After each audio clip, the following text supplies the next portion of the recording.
to be here for a second time and to get a chance to talk to you about subjects that are very dear to me. I didn't get a chance to talk about any of this last year, and this is the primary thrust of my YouTube channel, Stellium 7. It's about 7 years old now, and I've been giving a lot of presentations on this subject matter for quite a while. And it's out there, it's very unusual, so you need to keep an open mind, but not so open that your brain falls out. Definitely take it all with a grain of salt. So these are my qualifications, and I put it in quotes because ultimately I'm not qualified to be speaking about any of the things that I'm going to talk with you about today. I have no background in geology, and my whole work is questioning geological narratives. And it's just something that started with some what-if questions, and as I dug into it, I had no idea where it was going to lead me. And so I work as a chiropractor in Spain. I've been there almost 15 years. And it's interesting because as a chiropractor, I have studied a lot of anatomy and histology, which is the study of tissues. And those studies really primed me for the things I'm going to be talking with you about today. So in academia, and this is true of all the ologies, not just geology, there's a compartmentalization. You know, just like our military-industrial complex, our corporations, our political structure, everything is like a pyramid. And the higher up you go, the more you know. And it's also a need to know. So there's not a lot of knowledge down at the lower levels about how everything connects. And it's also in academia, we have this thing called the peer review process, which is in and of itself a logical fallacy, because it's basically an appeal to authority where we defer to experts, because we don't have a background in this subject and we're not experts. So, you know, who are we to question the kinds of narratives that are coming out and the things that are presented as truth or settled science or fact? So my thought is that what we should really have is this, cross-disciplinary interaction. And that's really what I think of myself as a cross-disciplinary field researcher. And I just started by asking some interesting questions, and like I said, it led me to unbelievable places. So the research that I'm going to be talking with you about today is something that, as it starts to gain traction and more eyes are looking at this, I'm sure I will be faced with a lot of criticism from the mainstream, but so far it's kind of gone under the radar, and people don't know about the stuff that I'm talking about. But when they start to talk about me, these are the things that they're going to bring up. They're going to say that a lot of the stuff that I'm looking at is just pareidolia, and that it's tricks of the eyes, where you look up at a cloud and you see a face in the cloud. It would be foolish to believe that that's a real face, right? That's pareidolia. And then there's apophenia, which is essentially the same thing, but it's the recognition of a pattern that doesn't actually exist. And that will become very important as I get further into the presentation. They'll say that I'm cherry picking, that I'm just picking out things that fit my wacky narratives, and that I'm suffering from the Dunning-Kruger effect, which is that I don't really know what the hell I'm talking about, that I've learned a little bit about a subject and I think that I know what I'm talking about, and now I'm presenting these ideas. And so, yeah. And then I've heard a lot of stuff saying, there's no evidence. Well, what I'm going to present today is all evidence. Everything is based in empiricism.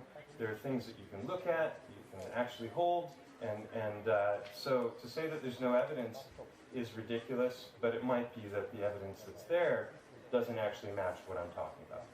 And yeah, so those are the criticisms. And from the very first video I ever made on my channel about 7 years ago, I was already addressing those things because I knew from my academic background that that was exactly what they were going to claim I'm doing, that I'm suffering from the Dunning-Kruger effect, and I'm cherry-picking my information, et cetera, et cetera.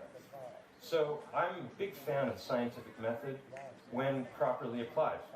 And there are a lot of people who claim to be doing that, but they're actually just paying lip service to science. They're not actually engaging it. So it's rooted in making observations, and then we're trying to understand the nature of reality, and we start to think of interesting questions and formulate hypotheses about the things that we find.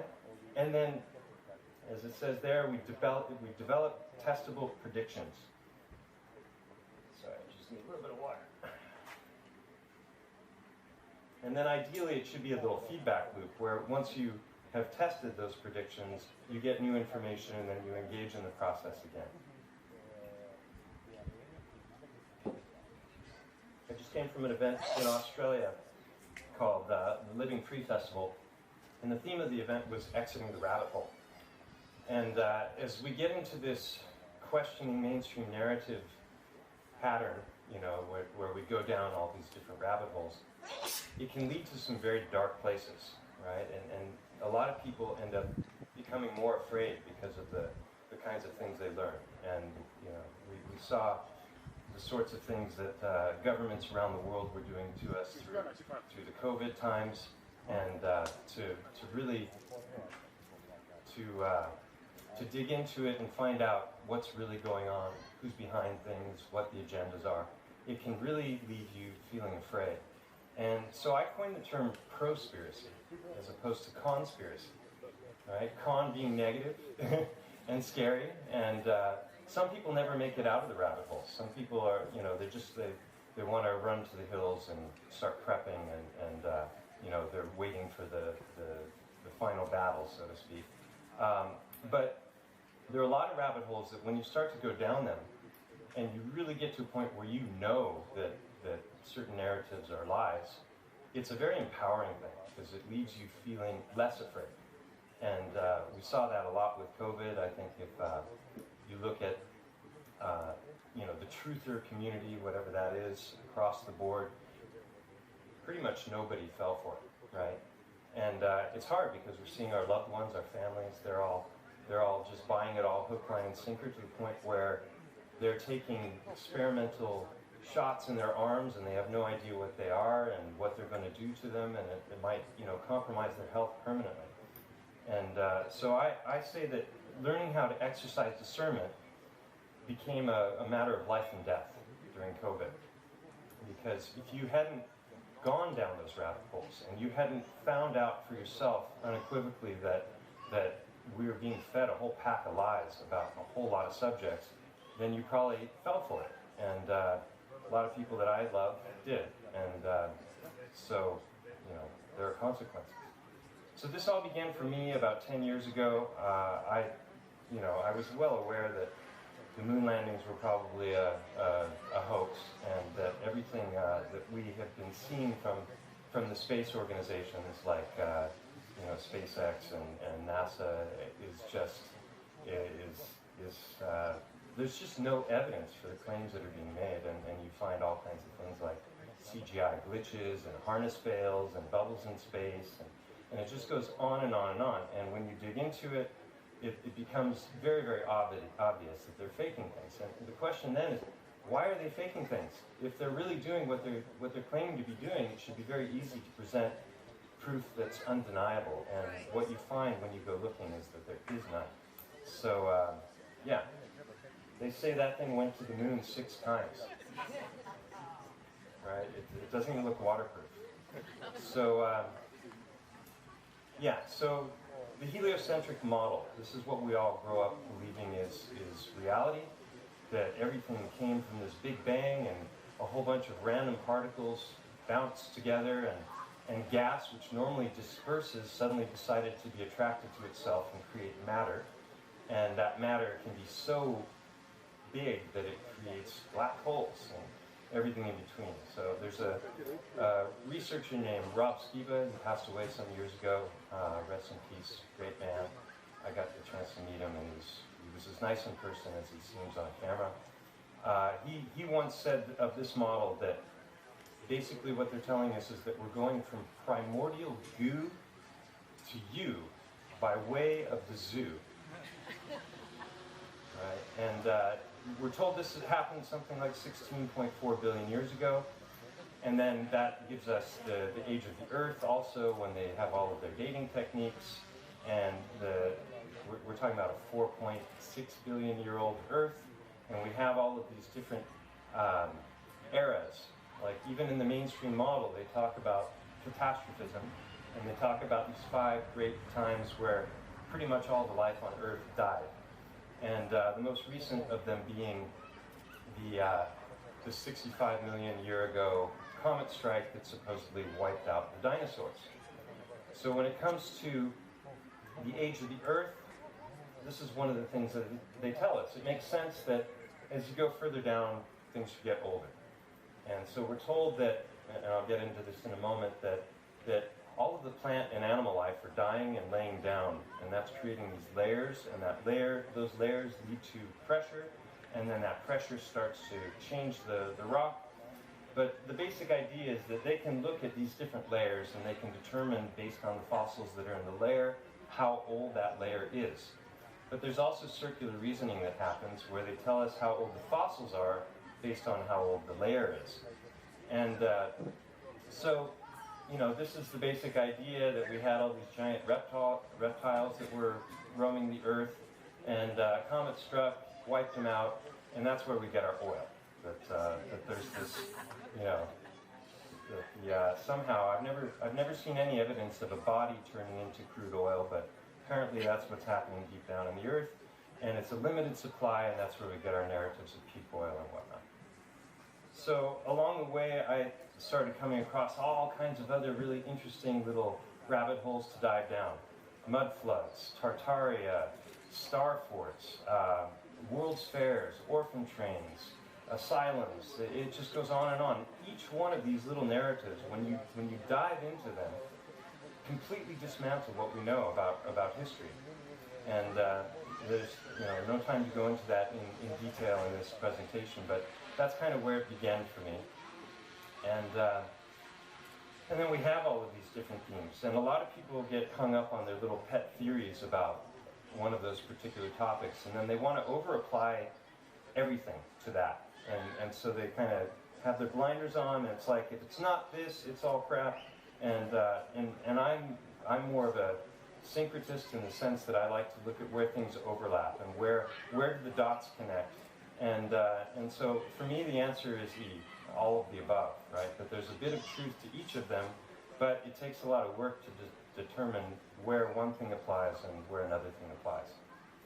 So as soon as you dive into any of these questions in society, we're ridiculed, right? You're not allowed to question the shape of the Earth.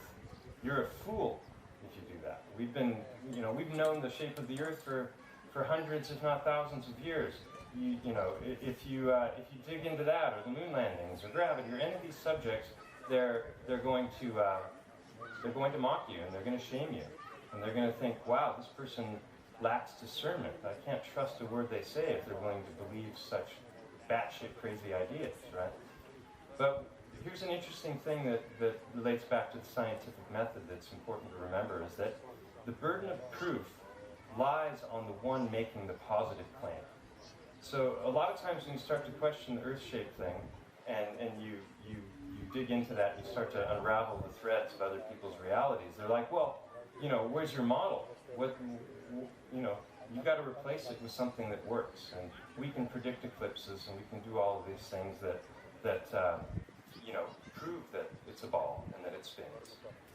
And so, the burden of proof lies on them, because they're the ones making the positive claim. And falsification is independent of replacement. So you don't have to actually replace something to prove that something else is total bullshit. So this is the rock cycle as we're taught by mainstream geology. It's very simplistic, and you're going to see how simplistic it is in a moment when I start to show you some of the footage.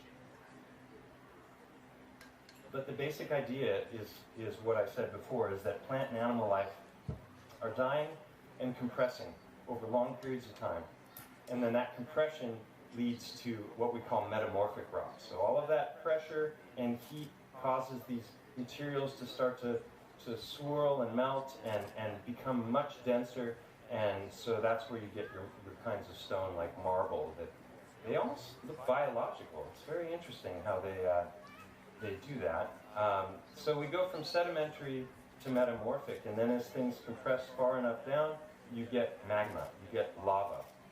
And then that lava comes up through fissures in the earth, and spills out, and we call those volcanoes. Now, you can witness volcanoes doing their thing in real time. You can watch the lava cool. So there's no doubt that that's what's happening when it comes to volcanoes. And I'm sure that the sedimentary layer story and the metamorphic rock story also have some truth to them. But we're gonna get into some other ways of looking at things. So this is just a visual representation of what I just talked about. So along the way, I came across some videos that were really tugging at the threads that hold the geological paradigm together, and showing that it might not be resting on the most stable ground. Geology Revived by Wakey Wakey. This video called "There Are No Forests on Earth, No Forests on Flat Earth," and it was just looking at this tree stump idea, that a lot of these tabletop mountains that we see around the Earth are actually former tree stumps. And when you look at them through those eyes, they sure look like tree stumps. And it's hard to imagine, given that model that I just told you, how these kinds of structures could come about. But this is just one data point of many, right? It's compelling, it's interesting, but it might be that it just looks that way, but it really isn't that way. And a lot of people, they ran with this and they claimed it was fact, but there wasn't any follow-up. It was just this over and over again. And people looking at things like Devil's Tower in Wyoming that looks a heck of a lot like a tree stump. You see photographs and video in a moment. But if you believe the sedimentary layering model, and you look at this has concentric rings. So how does something that's layering down like this have rings like a tree? That's that's called Jugurtha, and I can't remember what country it's in. So as I started digging into this, I coined the term biogeology. I wasn't trying to start my own ology. I just realized that if major cornerstones of the geological narrative are false, then, and there's a far more direct connection between biology and geology, which is what I'll be talking about, then I needed some kind of a placeholder term. So ultimately, this term wouldn't be needed if geology was accurately representing our reality. And again, I may be wrong about all this stuff, so, you know, see what you think after I presented it. So this is a little used term that I appropriated that is from a branch of science most people have never heard of. So I took it because I thought, wow, this is great, because it's denoting that more direct connection between biology and geology. So my work actually started looking at a mountain in Spain, which is a 3-mile long, 1-mile tall mountain that looks a lot like an elephant. And we'll get to that at the end of my talk. But I want to get to this first, because a lot of times this is at the end and I run out of time. Thankfully, I have more time today. I hate it when I'm limited to 45 minutes because there's so much to show. So there's 3 main topics of research on my channel. I'm looking at the big trees and the evidence in favor of them. I'm looking at the evidence in favor of titans, which are these mountain-sized beings, creatures or humanoid, that are mythologies, are religions, are fairy tales. They all talk about this stuff as fact, but we're taught that that's just, you know, child's stories, when in reality, that may be our true history. So I did a lot of work on the mountain, which I'll show you later, and then I just started to realize, well, if this is true, this crazy thing that I've been studying, then what that means is that all of the stone might have origins that are different from what we were taught. And so I was just like asking for something that was undeniable. I said to God, like, send me something I can't deny. And 3 days later, I was walking in a river bottom and I found this stone. And as a chiropractor, I picked it up and I looked at it and I'm like, wow, that looks a lot like a heart. It's got the pericardium, which is the white, fatty outer layer of the heart. And everywhere the white was worn away, it was red inside, like the muscle, right, of the heart. And then I noticed that the vena cava and the aorta, which are the 2 biggest blood vessels in the body, are in the right place. And, excuse me, and the pulmonary artery has a very specific feature, which is known as the isthmus, which is what you see up there on the right, and in the fleshy form down below. So already, with just a few minutes in the river bottom holding this rock, I had found 8 or 10 different anatomical features. Now, if I say, find me a rock that looks like a heart, and you come and bring me that rock, you might find it in a short amount of time. But if I say, find a rock that looks like a heart, that's got this feature, that feature, that feature, then it's going to get increasingly difficult to the point of impossibility. I've gone deep into studying this. I've had it CAT scanned, I've gone in with endoscopic cameras, I've looked at it with microscopy, I've got out the anatomy books, I've looked at animations of hearts, and also the dissection of hearts. This one stone has 23 different anatomical features that are very specific. Like here on this left side, you see a white stripe that goes across. That fatty layer on the heart is in that exact place, and it's right between the left atrium and the left ventricle. And then above that, where that other hole is, there's a line that goes across called the coronary sulcus. So that's got the coronary sulcus, the line, and the fat, as well as the vena cava and the aorta, and a whole lot of other features. So what are the odds that you know, because we're told that these kinds of stones, they came about in river bottoms where they're just banging around and there's abrasion happening and water erosion, and that's how we get these cobblestones. And so, you know, I started looking in detail at the anatomy, and that's the list of all the specific features. I've gone into I'm not going into detail with this stone, but on my channel I have videos where I'm breaking down and I'm showing every single feature. It's not just a trust me bro, I'm not saying, oh, it's got this, that, and the other thing. I'm actually showing everything with the anatomy and what the rock is exhibiting. So these are examples of hearts. The one on the left is a giraffe heart. The one in the middle at the top is an elephant heart. You can see they take on very different forms. Kind of matches the body, you know, long and narrow like the giraffe, and big and clumpy like an elephant. There's a pig heart, human heart, and you can see those fatty sections that I was talking about where the coronary sulcus is there.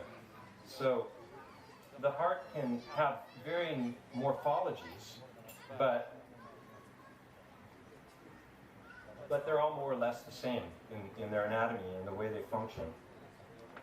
So again, going back to the scientific method, I thought, well, if this is a phenomenon, if this is real, what I found, I should be able to find more. So I went out into the river bottom again. And it's not just river bottoms, they're buried in mud. I found them at the top of hills. I found them in the most unusual places at the most unusual times. Lots of synchronicities have surrounded this research, and I've done entire presentations on my channel just about the subject of synchronicity. And so here you see a bunch of rocks that kind of take on that form, but maybe not so much specificity. But you can see, compared to the ones on the left, that it's more or less the exact same shape. So what you get, when we die, all of our muscles go into contraction. It's called rigor mortis. The heart is a muscle. So if the heart were to go into contraction, what you get is a tapering in on the sides. And you also get a twist at the bottom because the heart is a vortex. We'll get into that in a moment. Everything we've been taught about the heart is wrong. And I'm going to prove it to you in a moment. Even cardiologists today who are cutting into hearts don't know the fundamental basic anatomy of the heart. They've learned stuff in their books and they've dissected hearts, but there was a cardiologist in 1972, a Spanish cardiologist, who cracked the nut when it came to the heart and proved that it is not what we were taught, and the circulatory system doesn't function as it's taught in schools. So I went out and I started finding these things in droves. And they were scalable, they were highly specific, it was repeatable. So these are the cardinal, you know, things that you look for when you're applying the scientific method, something that's scalable, repeatable, and specific, and also predictable. So you should be able to make predictions. And I've done this multiple times where I've seen stones that were buried in the mud or just lying down, and I recognized it as one of these. And I could only see part of the stone, and I was like, I bet I know what's on the other side of this one. And I was able to predict specific features on the other side of the stone that I hadn't looked at yet. So that's where the predictability comes in. And I talked about the pericardium. You can see all sorts of different manifestations of this fatty outer layer. So then I wanted to see the inside. I went out into the river bottom. I made this video called Broken Hearts Tell Tales, cracking them open. I had them CAT scanned. I went in with endoscopic cameras. And they have not only the chambers in some of them, but there are specific features inside the chambers that also match heart anatomy. I won't go into that right now. Then I sliced them and polished them. And what I found after I did that is that polishing them brought out more color. So a stone that was completely white to begin with, on the inside started to exhibit the colors of hearts as well. So what are the odds? Okay, I don't have sound. Is there... About an hour. An hour, okay. Is there any way to get sound on these videos? Because there's sound in the...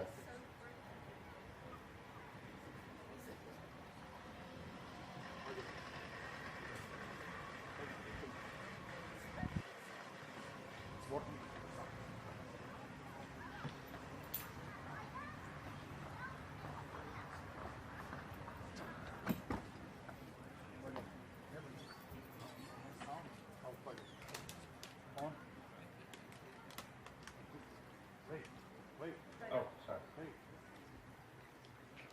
Nope. No sound. Is it maybe muted?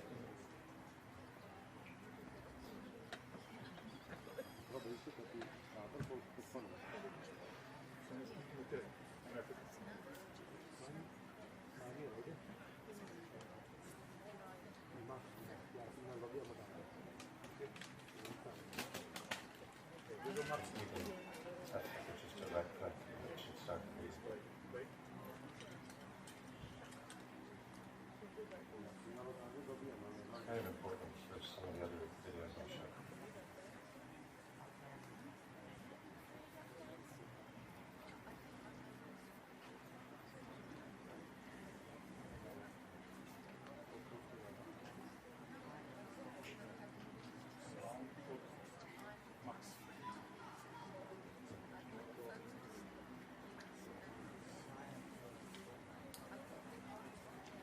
Pieces, guys.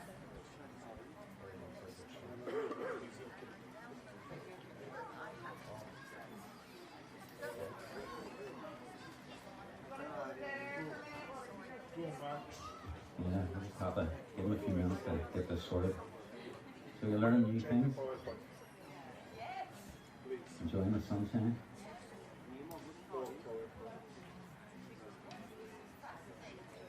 Yeah.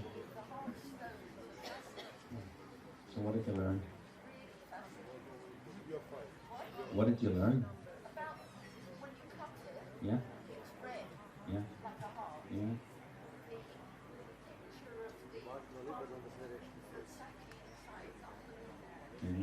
I know it's like there's so much out there that we can't even comprehend or grasp, and so much of stuff that we're given that is limited, and you know, science has become whatever you're willing to pay for these days. And so much of it is controlled and restricted, and we definitely don't always wait to know.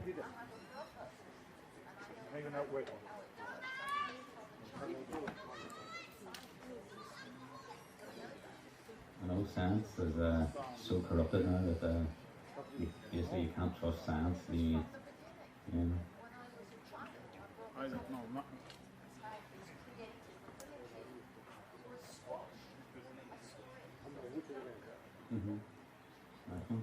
Alright, well, I'll just...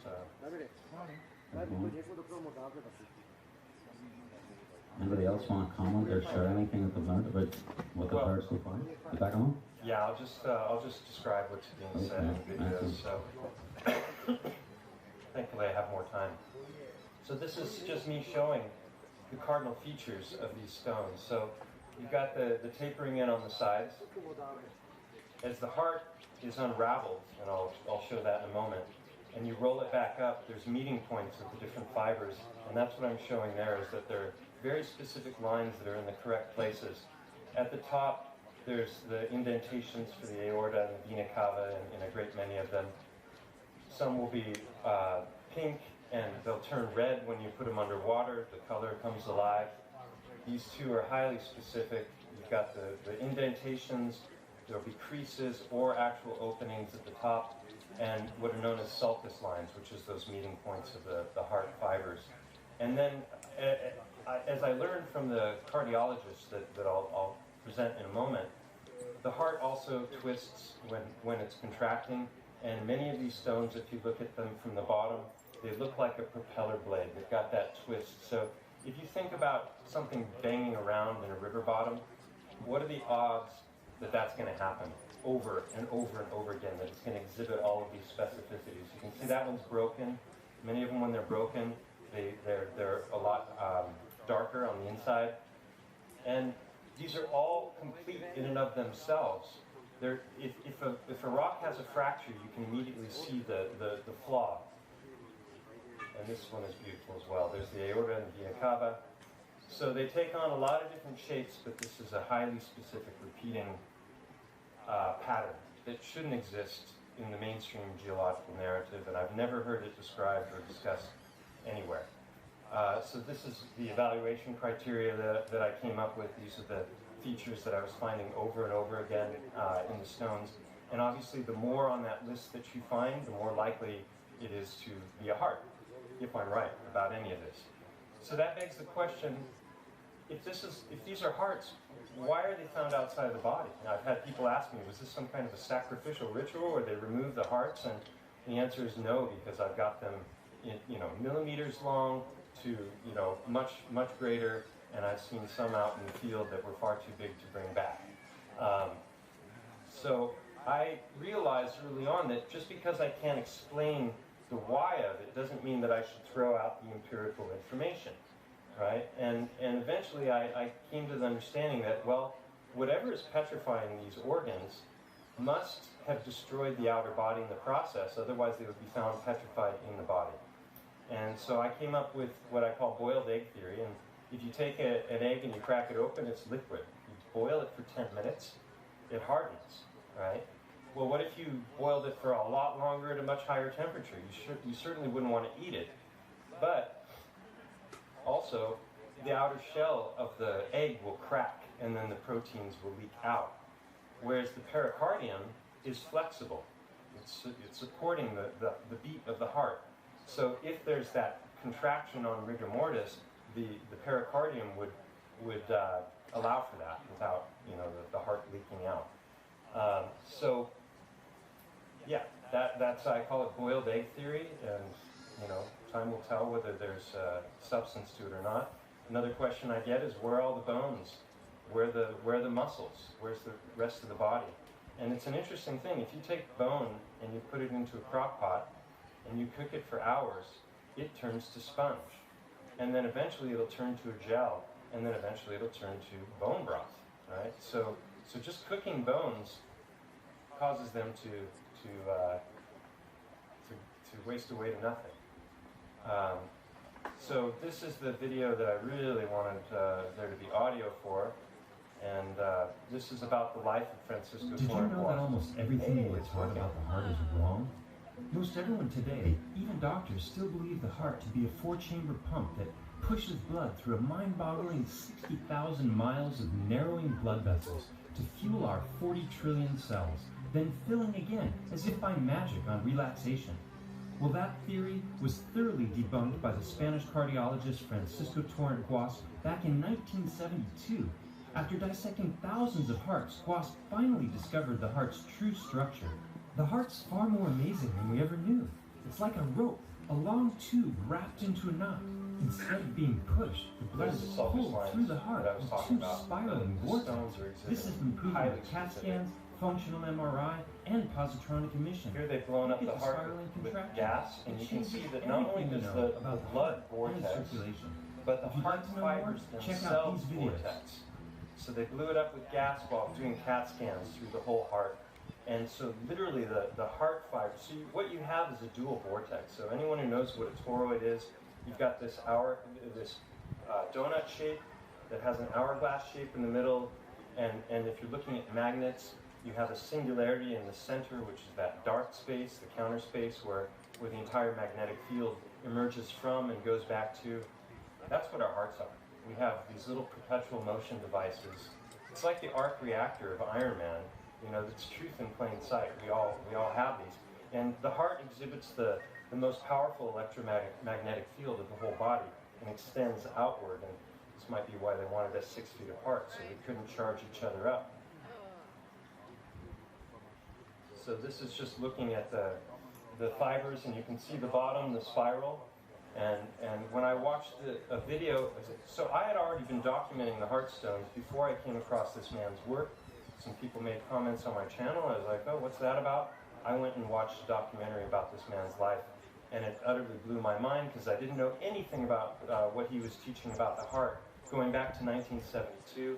And as I was watching him roll up the heart, I saw those lines where the meeting points were, and I went, I've seen those in the stones, and I ran to the best ones in my collection, and many of them had those lines in the exact same places.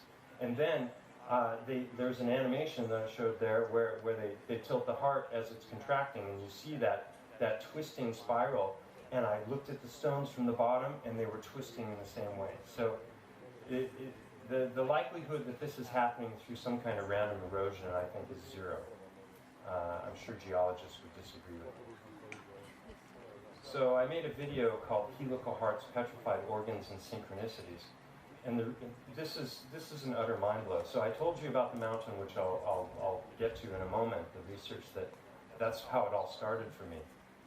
And as I was watching this documentary about his life, at the very end of the documentary, they had his name, and then it flashed up, Denia, Spain. And Denia is the town next to the one that I live in. And I'm like, I just got goosebumps again. Every time I tell this story, I get goosebumps. And so this man was, he was a rebel. He was criticized by his colleagues. He tried to get these ideas through for over 2 decades, and people were ignoring him. And so he worked in family practice out of his home. He was a general practitioner. And in his spare time, he would go get hearts from the butchers of different species to dissect them and to try and figure out what the hell's going on with the heart. Because as I showed in that video, blood is very viscous, so it doesn't flow very, very freely. And we have narrowing blood vessels that get all the way down to our capillaries, and then the blood comes to a complete stop. And then it turns around and it goes back the other direction. But there's no heart pumping it back. So how does it get back to the heart? And that ties into all kinds of things that, like Jerry Pollack with fourth phase water, and they're finding that sunlight actually stimulates the flow of blood through the capillaries, and it's really far out stuff. But they tell us that there are valves in our veins. When we contract our legs, the contraction is pushing the blood back towards the heart, and then the valve stops it from going the other direction. Well, that's all well and good, but what if you're paraplegic or quadriplegic? You don't have that contraction of the muscles. So how is the blood getting back? It doesn't make any sense. And he understood that it didn't make sense. You talk to a plumber about the mainstream model of circulation, and they're going to say that doesn't make any sense at all. But his colleagues didn't understand. So 20 plus years he was struggling to just get recognition of his discovery. Well, I'm watching this video, I see Denia, Spain. I reached out to the foundation for his life's work. He passed away 17 or 18 years ago. And it turns out that this man lived and worked his entire career on the foothills of the mountain that I had been doing this research on. So, like, what are the odds, right? And so, again, I've already mentioned this, but what makes these findings compelling? They're empirical. You can hold them in your hand. It's very specific. It's repeatable. It's scalable and predictable. All of those things, and also, I would suggest that it's a self-evident proof.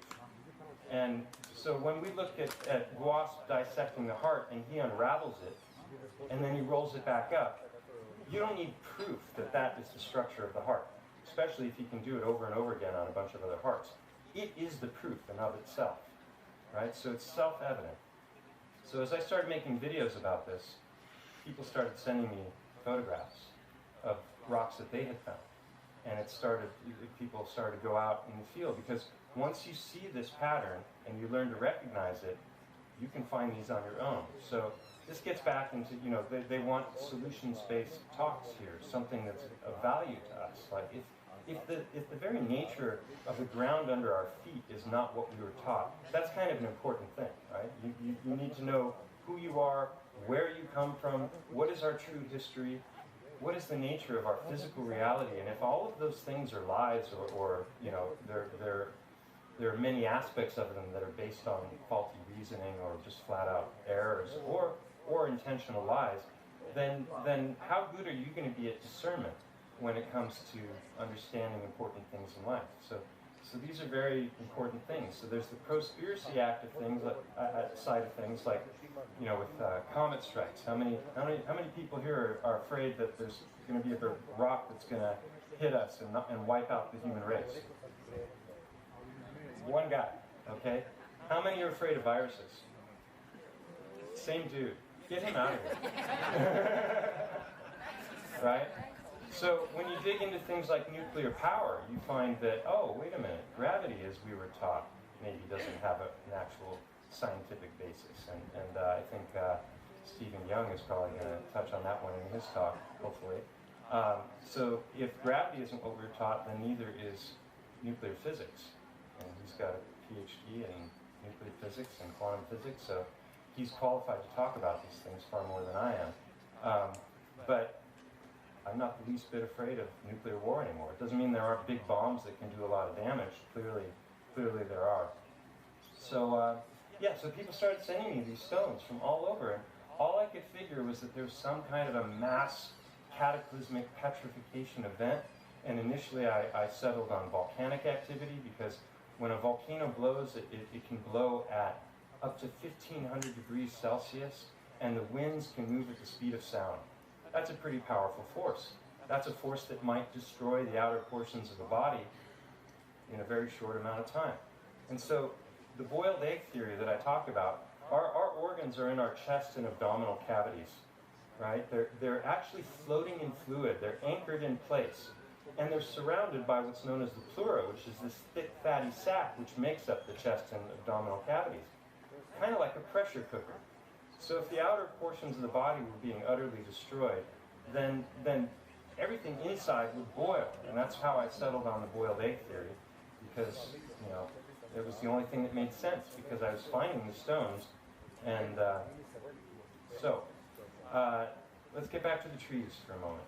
This is one of the most common ones that people like to talk about as a tree stump. And it looks a hell of a lot like a tree stump, but there's a lot of different theories about what it is. But the mainstream model is that this is a type of stone known as porphyry faunolite, also known as columnar basalt. And the basic story, and there are different theories here on the left, there are 4 main theories in the mainstream model. But the basic idea is that the lava is coming up through fissures in the earth, and as it did that, there was some kind of a rapid cooling event across the earth.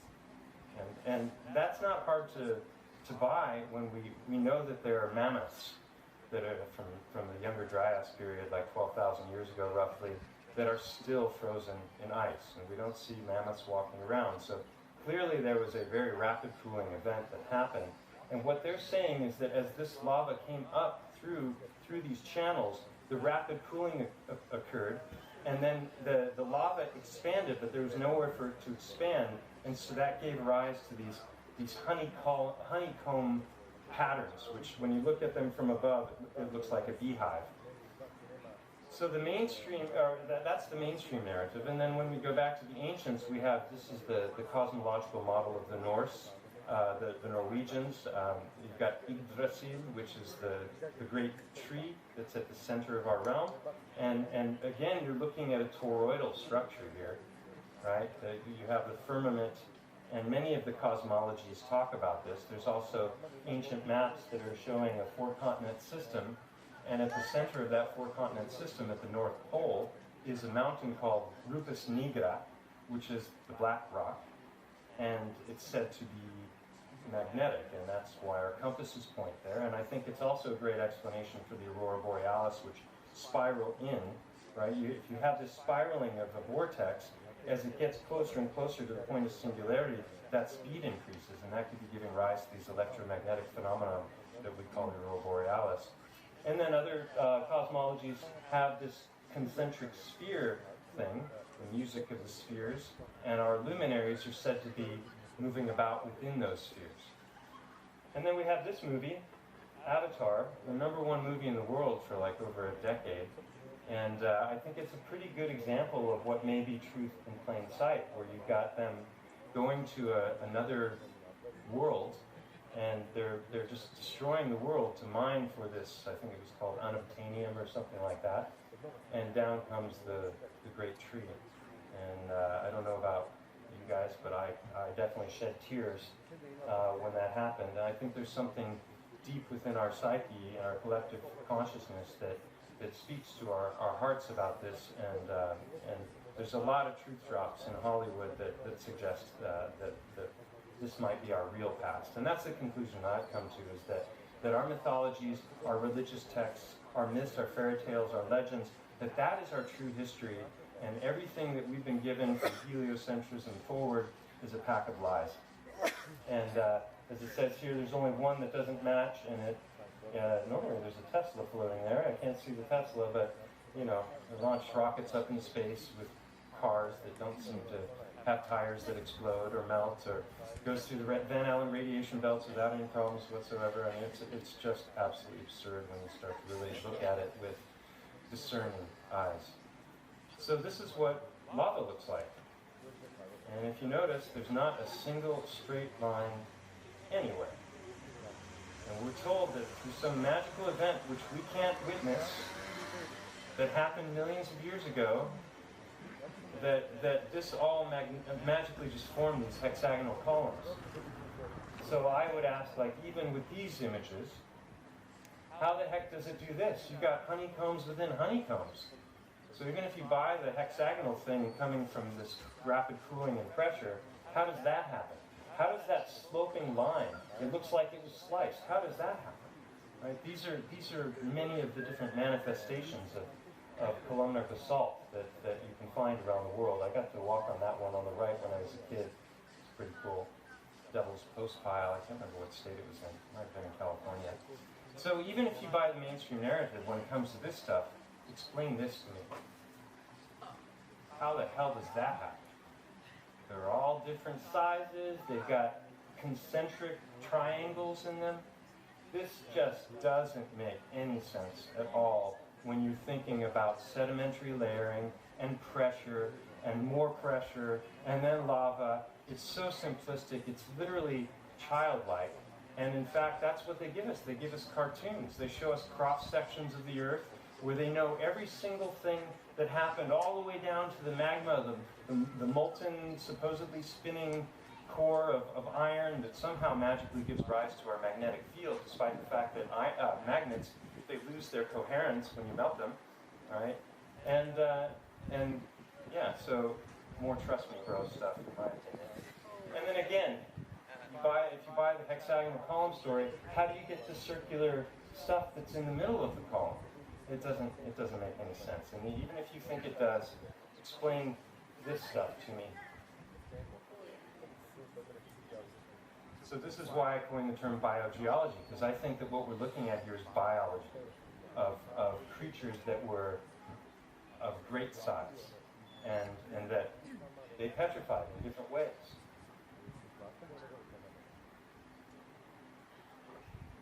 There's so many anomalous finds in the geological world, and they just say, oh, we don't know how this formed. Or they come up with these far-fetched explanations, and then you have to ask yourself, how many of those far-fetched explanations do you need to buy in order to accept the whole model? Look at the one on the right.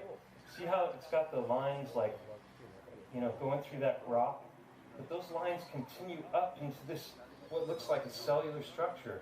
How does that happen with dead creatures just lying down and being compressed? This is a place called White Pocket. And I don't know about you, but that looks pretty fleshy to me. Yeah, it is.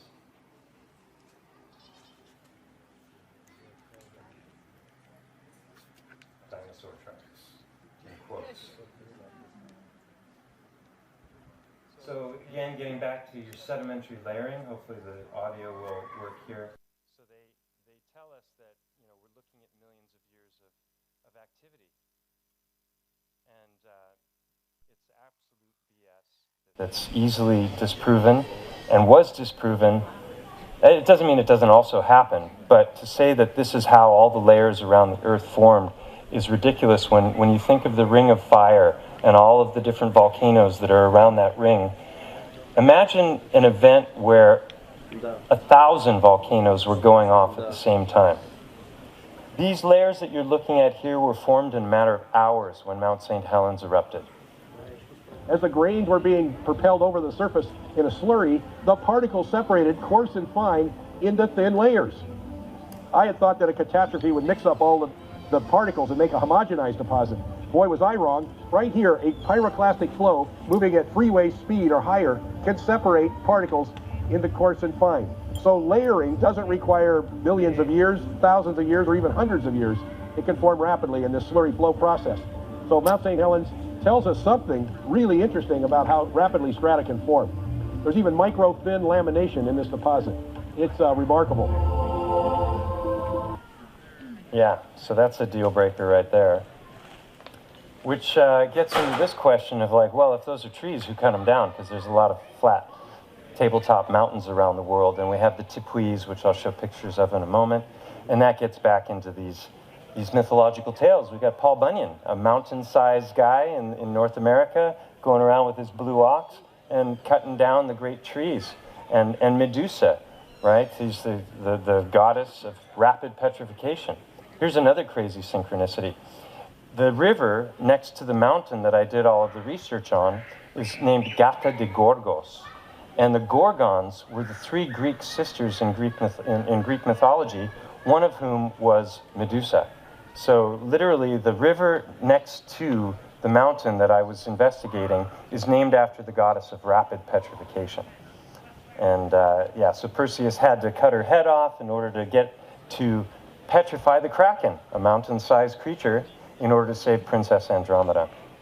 So then we get these kinds of things, and this was what initially irritated me when it came to research into the subject of Titans, is that people are showing these images that do look like faces or creatures of different kinds, but there's zero follow-up and there's zero recognition that that structure might look completely different from another angle, or that what they think of as a face is actually forming because of the way the shadows are hitting the rock, or the foliage is a part of it.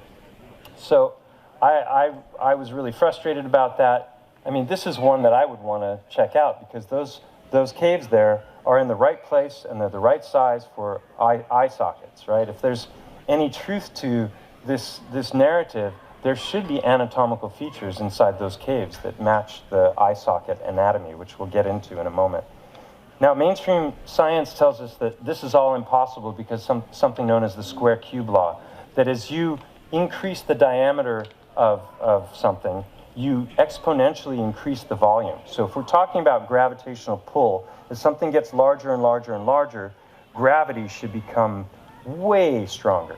And so they're saying it gets so strong that it's actually bending this fictitious medium known as space-time, invented by Einstein, around it. And that's why we have our ISS that can sit up at 253 miles and just float in the Goldilocks zone for 20 years without its orbit ever degrading and crashing into the Earth, because it's just in free fall around the Earth because of this magical space-time. And this is the formula for the square cube law. So they tell us that this is why titanic trees and titanic beings are impossible, because they would be so big and their mass would be so great that they would literally collapse under their own weight. So they wouldn't be able to support themselves. And I'm not going to go into other ideas about what gravity is, but it has to do with electrostatics, and it has to do with density and buoyancy, and that there's a natural layering of things based on how much density there is.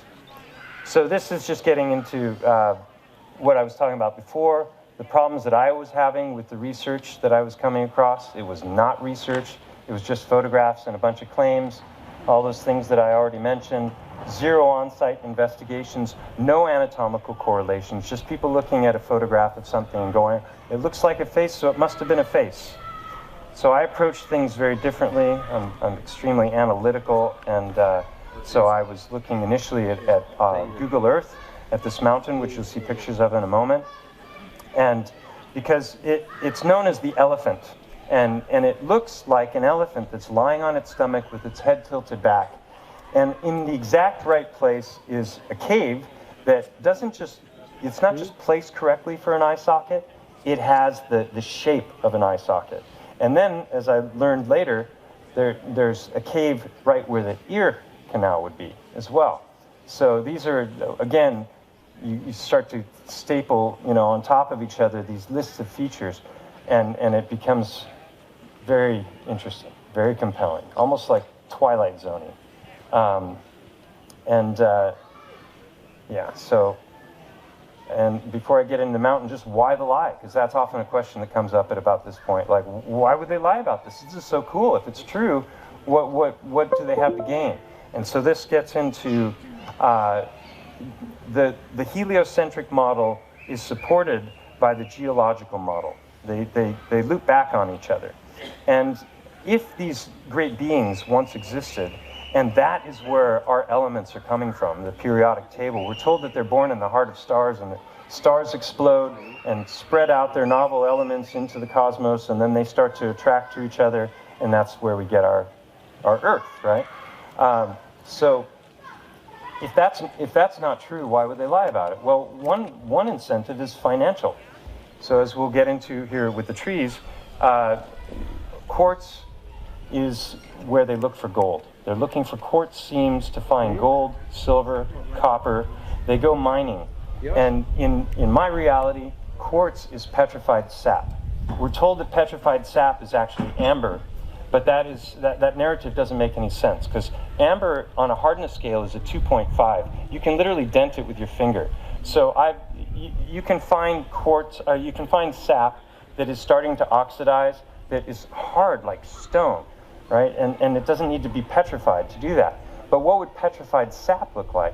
Well, as you'll see with some video footage here in a moment, it's very likely quartz, and that's where they're finding all of these different elements. So another thing is to mislead us potentially about the nature of our Earth, how big it is. There might be outer realms. Are they, well, like, where are the trees? The stumps are there, and you can find the traces of these things, but where is the bulk of the tree? And maybe it's been shipped off to other places. It's been used to build all the structures of our realm, the old world that people like to call Tartary. So as I dug into all this research, I came across a lot of different things that I knew nothing about. Like, for example, who knew that opal comes from tree? That's petrified tree on the right, and you see it sliced, and you can see all of the detail of the grain as if it was fresh wood, right? So they can actually make opal. They can do synthetic opal in a laboratory in a day. So, there's just so many phenomenal things that are found in the geological record. On the left here, we have something known as rainbow obsidian. And I've shown in videos that obsidian is also coming from tree. And you can see, I think I have it in the presentation, you can see varying stages of its petrification, or whatever you want to call it. So as it's polished, all of that grain comes back out. And on the right was copper in its natural form. So what we're not taught about petrified forests, now you can go to these few places in the world and pay a little bit of money to go look at the trees and maybe buy a little piece for yourself. What we weren't taught is that those forests were all over the place once upon a time. And a friend of mine named Ben, he has a channel called The Archivist, which I highly recommend. He's been chunking data from digitized newspapers from like the mid-1800s to about 1910, 1920, when Rockefellers took over publication, medicine, and education. And the story that we get about the nature of our past and the world from those early articles is completely different from what we were all taught. And so he's been breaking that down very effectively. He has a series called Anomalous America, where he's going state by state and showing all of these different articles and showing that there were examples of rapid petrification. There's buried cities with buried cities under buried cities.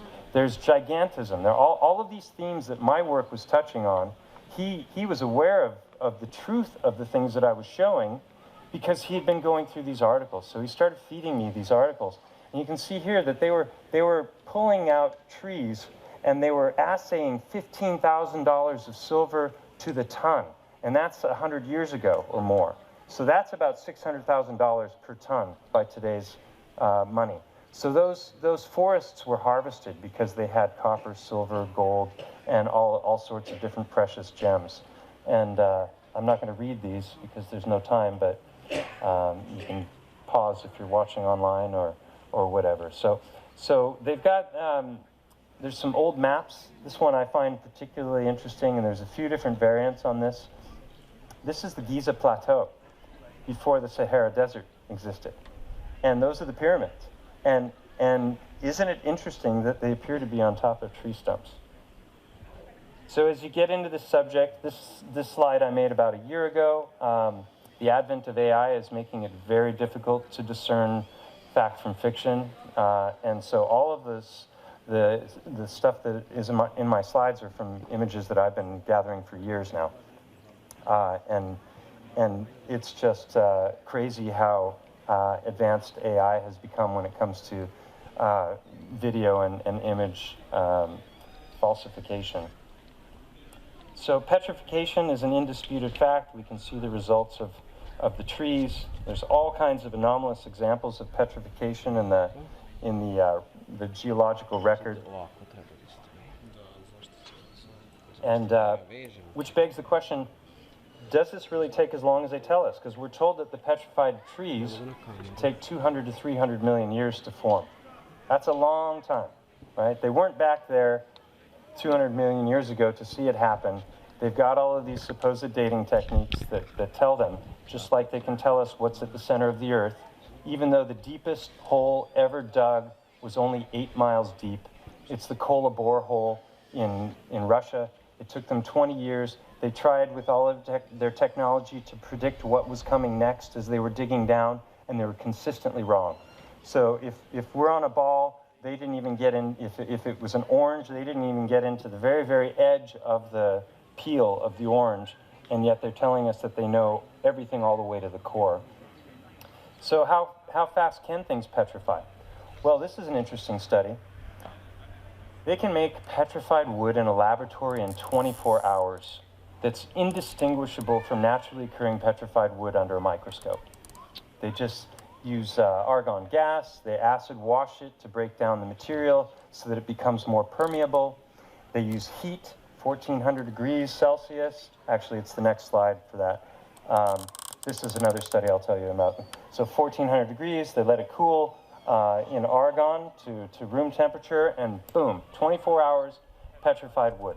So if they can make petrified wood in 24 hours that you can't tell the difference between naturally occurring petrified wood, why are we even entertaining timelines of 200 to 300 million years? I said that in an interview with Alex Zek, and it was that little clip was taken out, and he put it on Instagram. That clip has gotten 1.7 million views. So I got a whole lot of heat from the things that I was saying. People are taking, what I said out of context. They're not bothering to actually see the whole interview and the evidence that I presented. Here's another study where this was based on the work of a PhD geologist named Andrew Snelling, who's a Christian and a creationist. So right off the bat, they would say that he's just trying to justify his religious beliefs of creationism, and that's why he's come to the conclusions that he has. Well, he had theories about high mineral content waters, and that these could lead to rapid petrification. Some Japanese scientists took his ideas to heart, and they suspended 7 different pieces of wood in volcanic waters, and then they fished out 1 piece each year, and by the 7th year, it was fully petrified. And that's my channel name for people who don't know, Stellium7. Each one of these topics that I'm presenting on, there's multi-hour presentations, the trees, the mountain, the heartstones. But this is a good overview. This is an amazing, that's said to be the largest petrified tree in the world.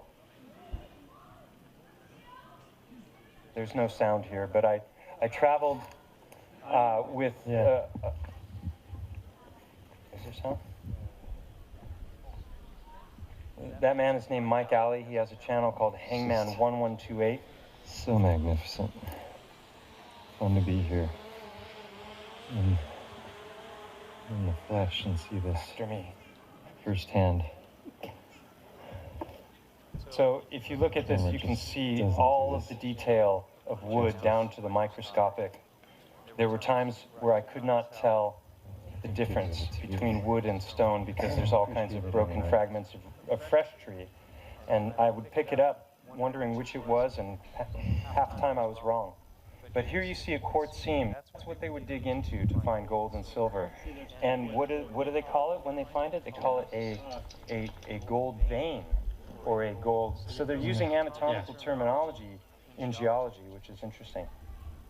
But I toured the Black Hills with him, and also I went to the Garden of the Gods. And it is undeniable that that whole region is all tree. But we're talking about one tree. This thing was many, many miles wide at the base. So it stretched up into the heavens in a way that's unimaginable. But if you look at the way tree breaks down in the forest, as it started to decompose, it cleaves along. So you have the vertical lines of the tree, and then it will cleave horizontally. And if you were to pick up a little piece from the tree that was like this big, you can hold it up, and I think I've got a photograph where he's doing exactly that. And there will be a perfect example of the same thing, but it's 100 miles wide, or 100 feet wide. So a little piece this size in one of those trees could have been as much as 100 feet. And they cleave in a, you just have to go into the work. But this is the magnificence of the work that Hangman 1128 has brought to us. You can see as the chunk is pulled away, you can still see the color of the wood and the tree grain. Everything else has been oxidized by the elements, and lichen forms on it. And I would say you'd have to be blind not to see it for what it is. I coined the term paradigm blindness because how could 10,000 and thousands and thousands of geologists not see what's just obvious to the naked eye? And it's not that they're all trying to mislead us. I call it paradigm blindness. They're blinded by their paradigm. They've been raised in a worldview and an explanation about how stone forms, and so they're blinded to this. Same thing with the heart stones. If that's true, if those really are hearts, how can I be the first one to recognize this pattern, right? It's because each and every one of us has been blinded by all the things that we were taught from the time we were little to going through university to becoming a geologist. This is what I was talking about before, obsidian. You can see the micro layering. It's not so clear on this slide, but when you see it in high definition, you can see the between stages where it melts, it vitrifies, and becomes obsidian. But like I showed before, when you polish it, all of that grain comes out. So I've come to the conclusion that anything can petrify. There are all kinds of anomalous examples. Here you've got two examples of petrified brain. And one of the theories that I came up with early on was that when things that are fat, and that would be like eye, disc, the fascia of our bodies, anything fatty, when it petrifies, will petrify to quartz. And varying types of quartz depending on what the initial makeup is of the original material. On the left there you have gallstones. This is a single gallbladder. So our bodies are producing stones, and you can see cross-sections of the stones, and don't they look like geodes? Cross-sections, you've got these concentric rings. So our bodies are producing kidney stones and gallstones. And with the boiled egg theory, that applies to all of the organs, and even something like lymph nodes. There's like 600 lymph nodes in a human body. So if you got gallstones and you got lymph nodes and you got all the organs and all that petrification were to happen, how many different kinds of stones of different sizes could a single body produce? Here's a petrified leg that's in a boot. I don't think that's 50 million years old. A hammer embedded in rock. How did that happen? Here you can see a fish eating another fish. And even jellyfish can petrify in amazing detail. And so we're told soft tissue you can't petrify. So they call the mainstream narrative for petrification is known as permineralization. And what that means is that all of the gas and the fluids that are in the tissue have worked their way out while the surrounding substrate, which could be mud, it could be water with volcanic ash, there's a lot of different scenarios. But those minerals that are in that surrounding material have slowly worked their way in. And that's the official story for how petrified trees happen. And they tell us it takes millions and millions of years. But there's this, let's see, is it going to go? We're about to show you 5 different examples of rock forming quickly, but I'm going to ask you a question about a dinosaur bone I'm going to show at the end. From Karlovy Vary in the Czech Republic, mineralized water went through these pipes and formed this in 80 years. Here's a spark plug in stone, no more than 20 to 40 years to form this. This little guy right here was put into a mineral springs in Karlovy Vary, and within just 6 weeks, it turned to stone. And this right here, this is the same material you find in stalactites and stalagmites in those caves that they say are millions of years old. This right here took 6 months to form. Here's the question. Here's a dinosaur vertebrae. If these right here can form in that length of time, anywhere between weeks to months to years, how long does it take to fossilize a dinosaur bone? Right, if the creationists are right, then it's 4,500 years, no older. What do you think? And I'm not a car guy, but here's a 200 million year old rear differential. So this gets into why do things petrify. I already talked about permineralization, heat, freezing, high mineral content waters. I'll show you examples of that in a moment. Volcanic ash mixed with mineral-rich water. And then there's also different forms of transmutation of elements, which the mainstream scientific model doesn't acknowledge. The idea being that bodies can transmute elements. My favorite example is the chicken egg. They did studies where they looked at the diet of a chicken, and they found that the amount of calcium that's being consumed by the chicken each day isn't even enough to cover the amount of calcium that's in the shell, let alone supply its own bones. So where's the calcium coming from? Clearly it's taking other elements, fusing them together to create calcium. So that's biological transmutation. There was a tree that someone put in a pot with earth inside of a room, and they weighed it all before they started to see how much it weighed, and they gave it distilled water and sunlight. That was it. No minerals in the distilled water. And over something like a 7-year period of time, this tree grew and grew and took on mass. So where's it getting those materials from? It's creating them itself. So I think most of our what we call geology and the periodic table is actually coming through biology creating it. They can make artificial diamonds, they can make artificial rubies. We'll talk about that in a second. This is a place called Lake Natron in Tanzania. It's got a pH of 12 or 13, highly caustic waters that when creatures fall in, they die and they petrify in short order. First they get encased and then they get hardened.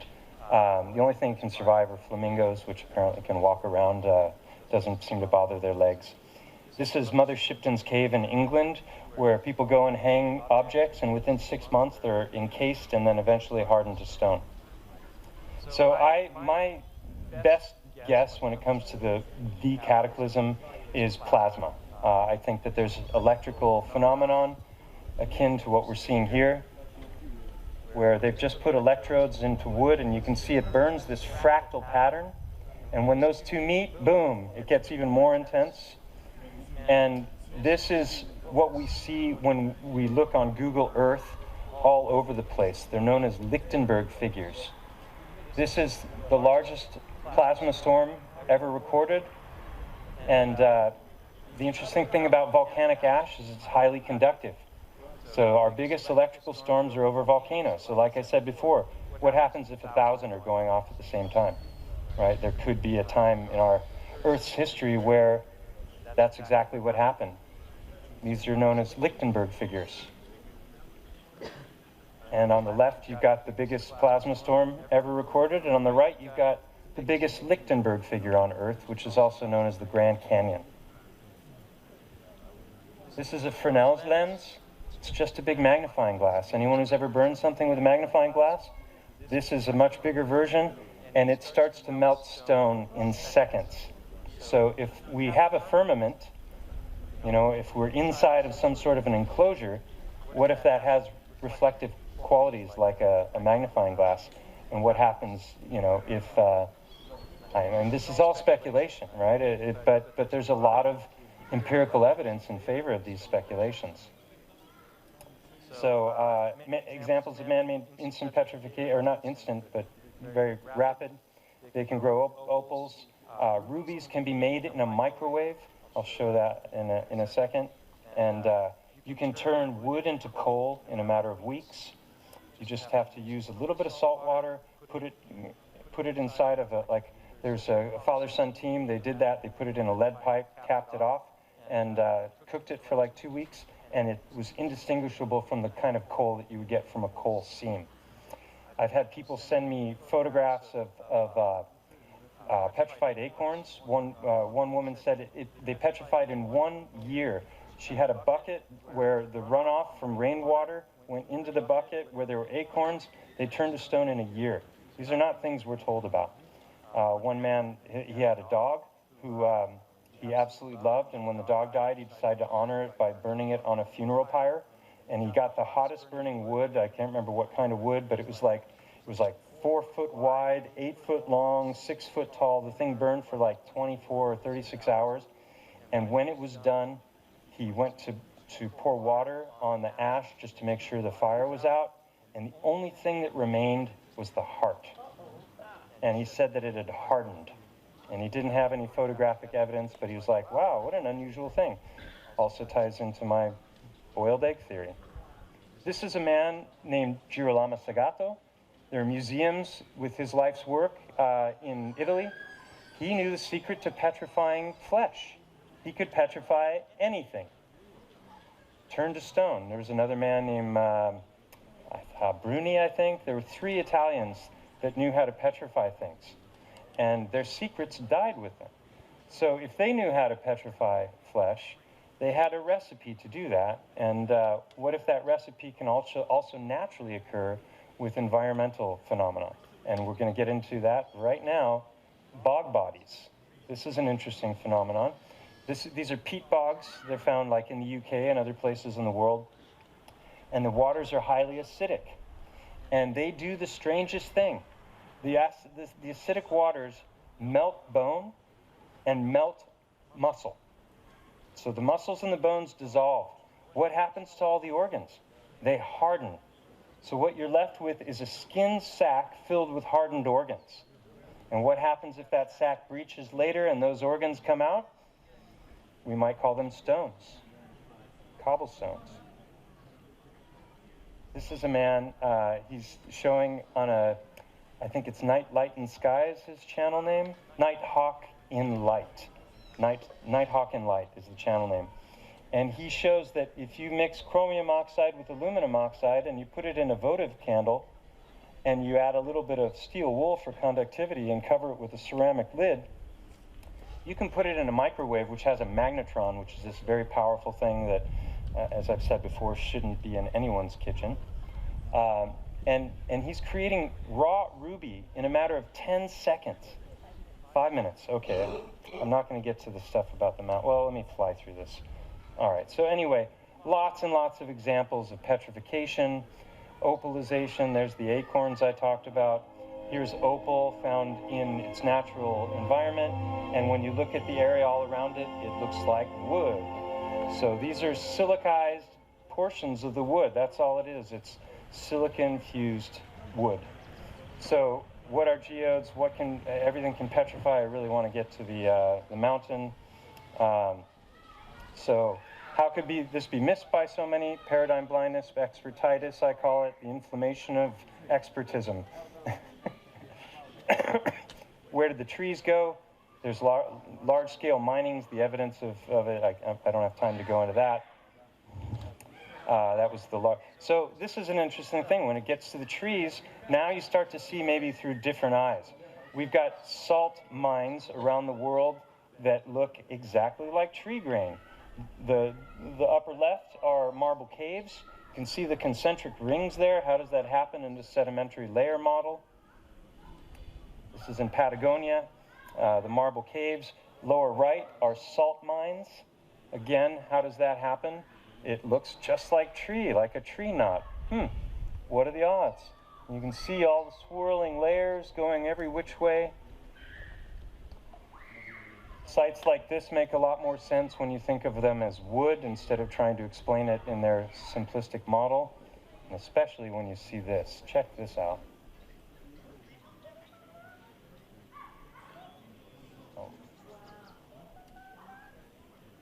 So if that ain't wood, I don't know what it is. And you got things like banded iron. And now if you look at Petra in Jordan with new eyes, you can see that these were probably carved while the wood was still soft. They're always talking about how they did all this with primitive tools. I think it was wood, and then the great floods came, and then that high mineral content water petrified the wood, and that's my explanation for how so many of these sandstone dwellings around the world exist. I got into sap, start looking at these great trees, and all of a sudden you find, there's a lot of evidence for this, and there's a lot of data points that just line up perfectly with these theories, and it shouldn't be that way. And when you get into the work of Hangman, I've covered it. I have my own footage from when we travel together. It's just phenomenal. And there's sap that has high mineral content waters in it. You've got these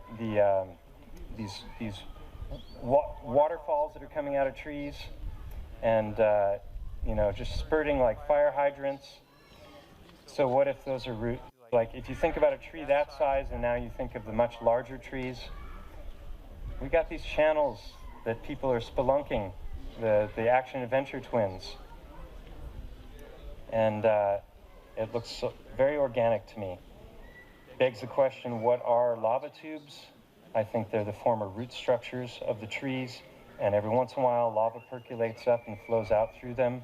We have the tepuis, where there's these never-ending waterfalls that just like, it's not rainfall, that water's not coming from rain. And interestingly enough, they call them artesian wells. 1 minute. So I recommend everyone go to my channel to check out the work that I've done called Unveiling a Titan. I didn't get to any of that, which is all the work on the mountain, which is how my whole channel began. It's a 6-part series. I also have a book that's coming out on the 17th of this month, which has nothing to do with this. I was a hacker in the 80s, and I got caught for infiltrating Boeing and Microsoft in 1985. There was a whole court case that ensued. I went to jail for it. I was the first hacker in the world to go to jail for the crime of hacking. So now I'm hacking reality. But the book is called The Hacker Prince. It is a really fun read. Everyone who's read it so far has said it should be a movie. It's available for pre-order already on Kindle, and it'll be coming out on the 17th. If you have teens that are interested in that kind of stuff, or anyone 50 plus who was alive during that whole time, it's a very fascinating tale, and it's a page turner. So check that out, and if you do buy it, please write a review, because apparently that's the most important thing for getting Amazon to promote your book. So thank you all. I hope you enjoyed the presentation.